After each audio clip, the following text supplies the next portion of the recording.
Welcome to episode number 42 of Island by Film. My name is Wes. Today we're going to be talking about the very special camera, the Leica M3. The M3 was Leica's first M-mount camera in their lineup. And the M3 uses three different frame line systems. It uses 50mm, 90mm, and 135. You adjust those frame lines using this lever on the right hand side of the camera. Right here I have mounted a Summicron f2 50mm rigid lens, a superb lens. Leica has always been known as a luxury brand, and rightfully so. The build quality of these cameras are superb. In fact, when you look at the current pricing of a Leica M3, they're beyond a lot of people's budgets, especially budget film photographers. This one I actually got on loan from a friend so that I could run a few rolls through it, experience how a Leica camera is, and share with you on my YouTube channel. The styling of the M3 is simply iconic. In fact, today, if you look at modern M series cameras from Leica, they look very similar, and even cameras like my Fuji X100V are really inspired by the Leica M cameras. As you can see, the lines are very similar. There's a lot of things that line up with this camera. So it's a case of why change something that's already perfect. And Leica's done such an amazing job of creating a camera that will stand the test of time. This camera is over a half a century old, I should say. Let's go through and do a little bit of a walk around on this camera and talk about some of its features. I'm going to take this lens off just by depressing the lens release button here, turning it to the left, and we'll just set it off to the side. Let's talk about some of the features on the front lens. Of course, you have your viewfinder up top, you have a self timer here on the left side, and then your rewind lever right here. This camera is 100% manual, so there's no light meter. So you have to either use the Sunny 16 rule or have a really good understanding of exposure. The beautiful thing about film, though, as we've talked about in the past, is the latitude and grace that film allows you is perfect for a manual, non-light meter camera like this. Let's move along to the top of the camera, talk about some of the features on top. To the right here you have your rewind knob. This simply gets pulled up, and once you change the rewind lever, you'll rotate it this way. Your cold shoe right here. Right here you have your shutter speeds. Shutter speeds on this camera are between bulb and 1,000th of a second. Think about that. 1955 and 1,000th of a second. It's just brilliant. That's your shutter release button right there. And this is your double stroke system. So I'm going to cock this twice. 1, 2, just simply buttery smooth. That's the release. So incredibly quiet. Here's your film counter. I absolutely love this film counter. It's underneath glass, just looks beautiful, absolutely beautiful. Let's flip to the back of the camera now. Back of the camera, you have your flash sync ports, your viewfinder right here. On either side here you have, these were called Buddha ear camera strap lugs. The lugs changed in different models, but this is what the M3 double stroke ones look like.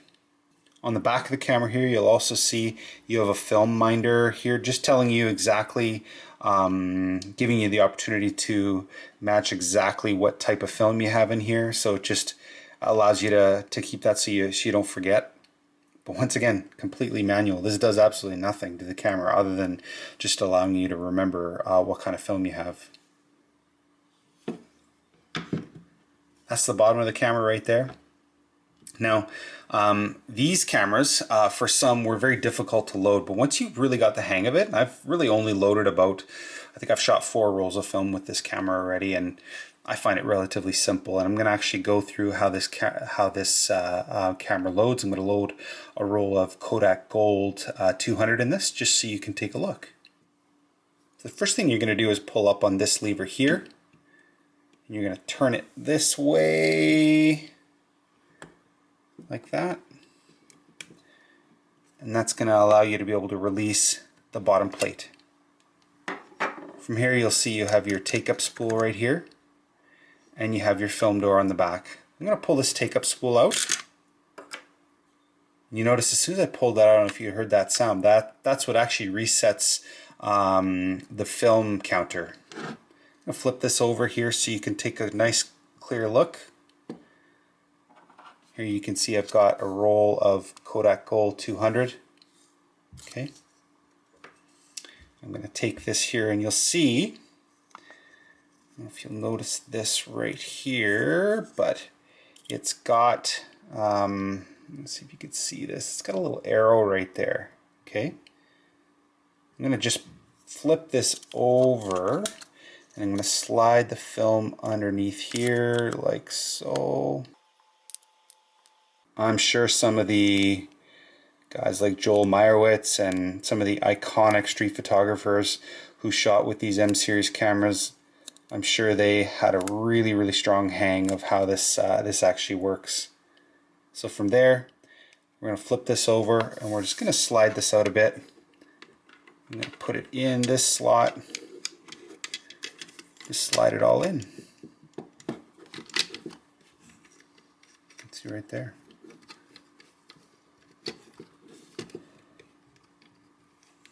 Now, I'm just going to turn this and make sure this film's advancing.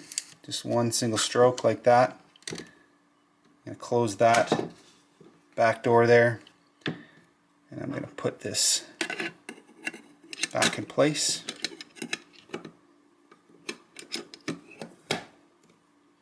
And then twist that tight and lock it down. And then I'm going to just pull that up. Gonna cock it until I'm at 0 for 2, and this camera's ready to fire. Pretty simple. Let's mount the lens back on this camera. So to mount the lens on this camera, you'll see you have the red dot right there, matches to the red dot there, simply drops in place, and a nice twist. Do you hear how precision everything sounds? It's just tremendous how this camera works. So let's talk a little bit about the experience of using this camera. So I've only shot four rolls of film, and please note that I'm not a Leica expert by any means. So please be gracious with me in the comments below. But I wanted to see how this felt shooting, and you know, because it's a bit of a luxury item, when you walk around the street, I think there's a little bit of prestige that comes along with it. I walked past another film photographer and they were shooting a Lomo camera, which I thought was really cool, and they noticed right away that I was shooting a Leica.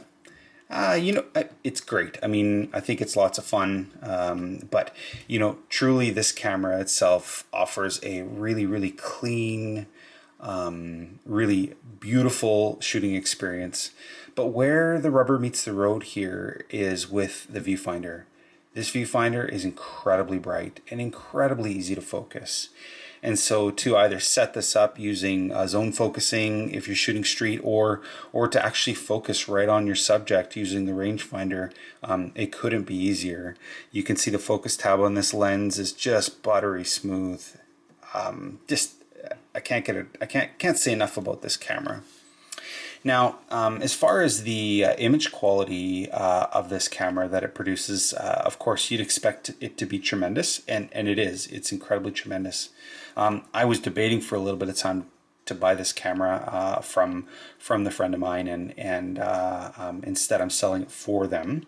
But I decided against buying this camera because, you know, I have other cameras that are obviously, they're not Leicas, but you know what? After I shot a roll of black and white and scanned the images and took some time to think about it, to be truthful, I didn't notice a ton of difference. So if you're planning on buying a Leica M camera, whether it's an M3 or an M6, which seems to be everyone's favorite camera to purchase, by all means, go ahead. If you have the funds to do that, purchase it. but purchase it because you want to buy a piece of history, you want to enjoy the experience. Don't purchase it because you think your images are going to look any better. Because the reality is its light, its impact, its composition. Those are the three things that make an image a good image. So yeah, I hope you enjoyed this episode. I'm going to show you a few images I've shot from the few rolls of film I shot, all in black and white. And if you have any questions or comments, please feel free and leave those comments below. And I really do appreciate it if you consider subscribing to my channel. Thanks again for watching this episode of Island by Film.